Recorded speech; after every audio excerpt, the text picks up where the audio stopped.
Bellgrave, West Virginia, a town swallowed by mist and time. Nestled deep in the Appalachian Mountains, it was a place people forgot existed. The roads leading in were narrow and winding, often lost to landslides and neglect. The air itself felt heavy, burdened with secrets. Few outsiders dared to venture to Bellgrave. Fewer still ever left. This was the setting for a mystery that haunted the region for decades. A mystery born in the halls of St. Miriam's orphanage. A mystery that began with the disappearance of 5 children. The year was 1987. The world outside was a whirlwind of change, but life in Bellgrave remained untouched. Then, on a night thick with fog, something happened that shattered the town's quiet forever. 5 children, all residents of St. Miriam's, vanished without a trace. The police investigation was swift but fruitless. No signs of forced entry, no ransom demands, no witnesses. The children were simply gone. The case went cold, leaving behind whispers and speculation.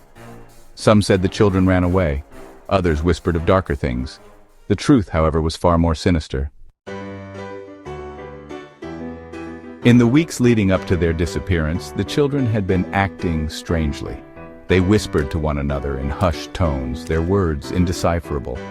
They drew bizarre symbols in their notebooks, using crayons, pencils, even their own blood.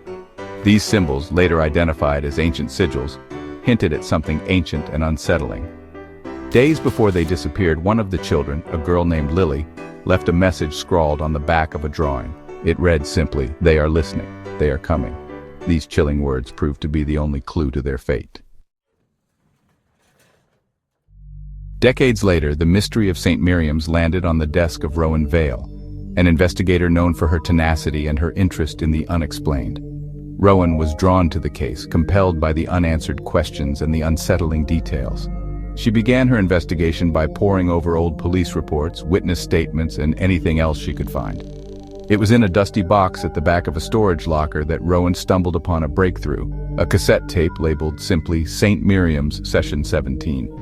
Along with the tape, she found a faded Polaroid of a sigil drawn on the orphanage wall, identical to the ones the children had drawn. The tape contained an audio recording of a chilling experiment. A voice, distorted and inhuman, spoke in these rhythmic tones, with whispering voices and strange, unsettling music weaving through it all. As Rowan listened, she felt this, growing unease. The sounds seemed to worm their way into her mind, planting seeds of fear and, paranoia. But she wasn't the only one affected. Rowan shared the recording online, hoping someone out there might recognize the voices or the music. Soon, messages poured in from listeners around the world, all describing similar experiences, headaches, insomnia, and these, vivid nightmares. It became clear that the tape was more than just a recording. It was a weapon. Rowan's research led her to a terrifying truth. The disappearances at St. Miriam's were not random. They were part of a classified government experiment known as Project Him. This top-secret program, conducted in the 1980s, sought to weaponize sound and symbols, using them to control human behavior.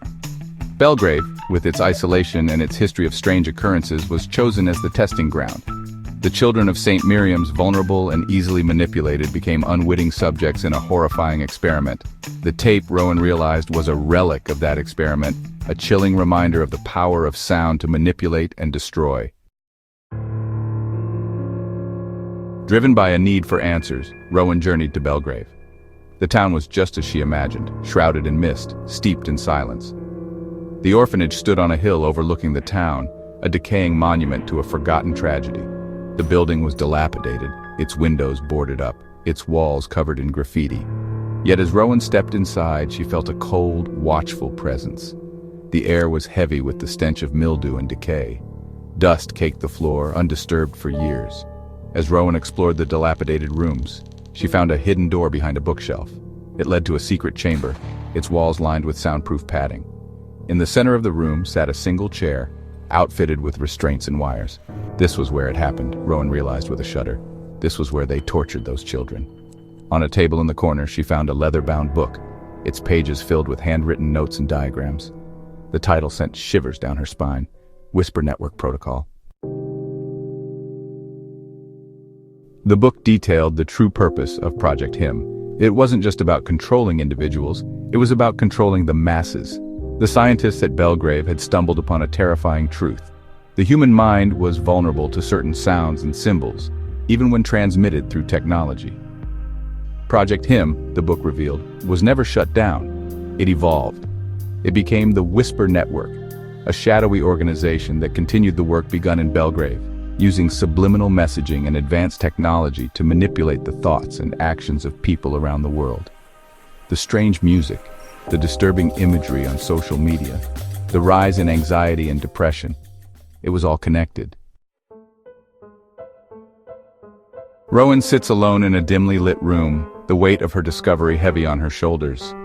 The Whisper Network is real, and they are everywhere. They are in the music we listen to, the shows we watch, the websites we visit. They are watching us, listening to us, controlling us. She takes a deep breath and begins to type, her fingers flying across the keyboard. She has to warn the world to expose the Whisper Network for what they are, but she knows they are watching. She knows they will try to silence her. Her message is simple, a desperate plea for awareness. They are listening, they are watching. Don't believe everything you hear. Don't trust everything you see. They are already inside your head,